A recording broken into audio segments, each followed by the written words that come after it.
Vamos a ver una manera de calcular el volumen aproximado de una superficie de revolución con GeoGebra.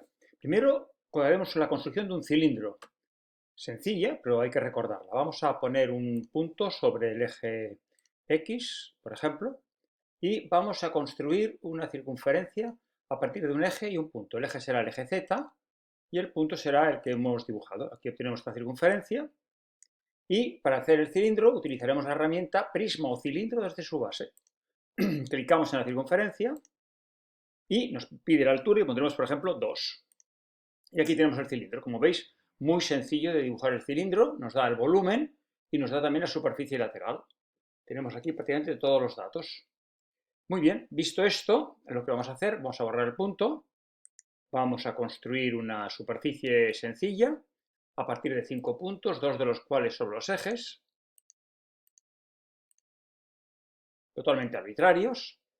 Seleccionamos todos los puntos, los llevamos a la línea de entrada, clicamos a Enter, tenemos esta lista de puntos y a continuación la instrucción es Spline y como lista de puntos L1. Aquí lo tenemos, perfecto. La superficie, como recordaréis, es superficie, curva, ángulo, recta. Para que los que hayan visto, tomaremos esta instrucción. Como curva utilizaremos A, que es la spline que hemos dicho hace un momento. Como ángulo 2π o 360 grados, es irrelevante. Y como recta el eje, cuidado que en este caso el eje Y. Vamos a ver enseguida por qué. Ya tenemos aquí la superficie dibujada. Aquí la tenemos. Y vamos a mejorar un poquito la calidad de la superficie, precisamente en el estilo, propiedades de la superficie, en el estilo, ponemos calidad. Vamos a dejar las líneas, que van muy bien como indicación de la construcción de la superficie, y ahora vamos a ocultarla, no nos interesa verla, y vamos a hacer la construcción. Antes que nada, vamos a construir un deslizador. Nos ha salido este punto extra.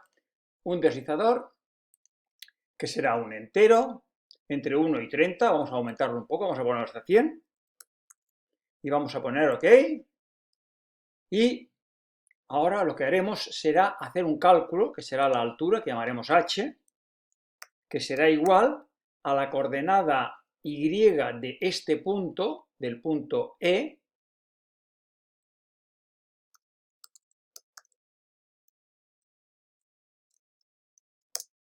ya la tenemos, es 7.8 y fijaros cómo la podemos cambiar, evidentemente. Perfecto, entonces lo podemos modificar.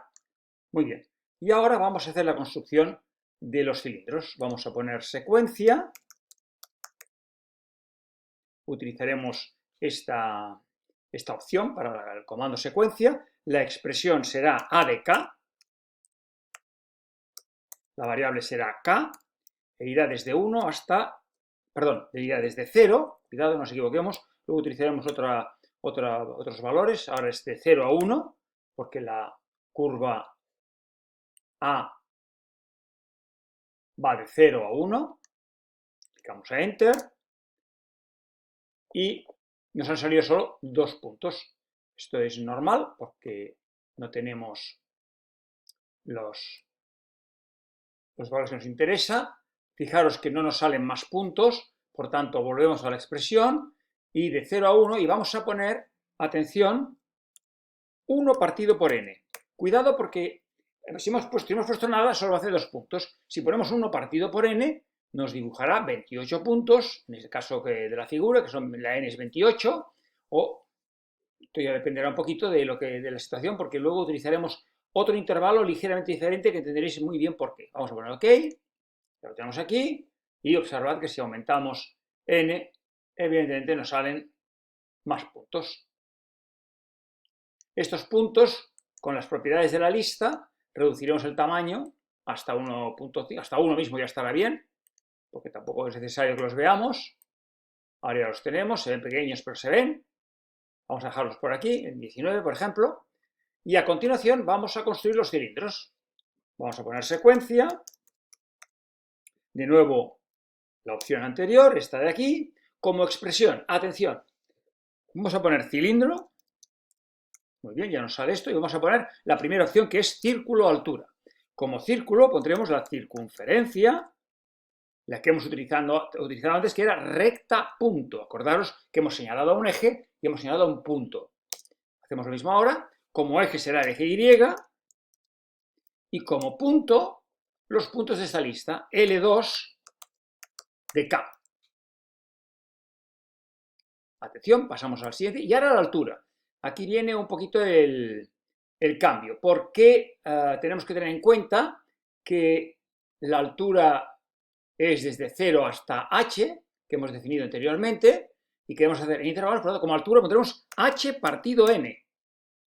Dividimos la altura en n trozos, igual que hemos hecho con la curva, que hemos hecho n puntos. Como variable será la k de nuevo, desde 1, y ahora, atención, fijaos que empezamos en 1, porque ahora son puntos de una lista, ya no es la curva, longitud de L2.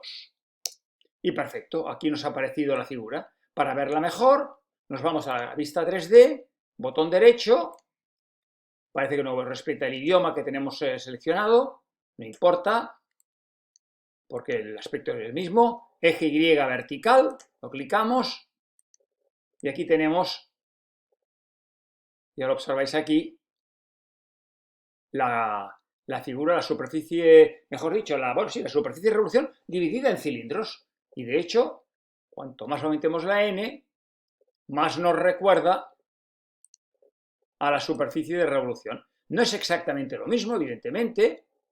Un cilindro no corresponde exactamente al trazo de la... Evidentemente, a medida que lo vamos disminuyendo, observad cómo van apareciendo más cilindros. Pero en cualquier caso, en el caso 100, en fin, el parecido con la superficie es muy, muy grande. Muy bien, pues ahora si queremos saber la suma de los volúmenes de todos estos cilindros, como L3 es la lista de cilindros, solo tengo que escribir en el valor que quiero utilizar del cilindro, la lista L3 son volúmenes precisamente, escribo suma de L3 y ya nos ha aparecido el volumen de la superficie de revolución, que es 161,8. Y observad cómo, si vamos aumentando el valor de n, nos vamos acercando a un valor que cada vez es más próximo al volumen generado por la superficie de revolución. Fijaros que este valor es más grande, porque el volumen es, a medida que vamos construyendo más cilindros, el volumen se va ajustando y al final tenemos el resultado. La cuestión es que la lista no nos da la superficie, o sea, que nos da solamente volúmenes. Pero, bien, en cualquier caso, es más que útil y sobre la superficie se podría encontrar también un procedimiento para que también nos diera la superficie. Si ahora seleccionamos uno cualquiera de los cilindros,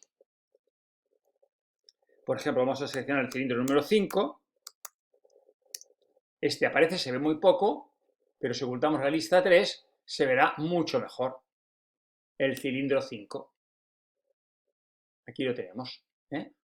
Observad que el cilindro 5 tiene este volumen de 13,75 y si clicamos en la vista auxiliar no nos da más información porque no tiene en cuenta el programa cuando calcula según una lista el volumen de los cilindros no da las superficies. Es un inconveniente, pero bien, en cualquier caso no es un problema grave. Y con esto ya hemos visto que se puede calcular el volumen generado por una superficie, por una curva que gira alrededor de un eje, una superficie de revolución. Decir también que evidentemente si cambiamos vamos a poner visible el L3, si modificamos el número de cilindros, pero también si modificamos la curva, observad cómo todo se amolda a la forma de la curva y podremos aquí conseguir, poniendo por ejemplo en la vista gráfica 2D una fotografía, podemos hallar el volumen de objetos cotidianos como pueden ser cualquier, por ejemplo, un jarro. Lo único que tenemos que tener en cuenta es cuando pongamos la altura, este punto de aquí, habrá que procurar, y también este punto de aquí, habrá que procurar que se ajuste a las medidas del objeto cuyo volumen queremos encontrar.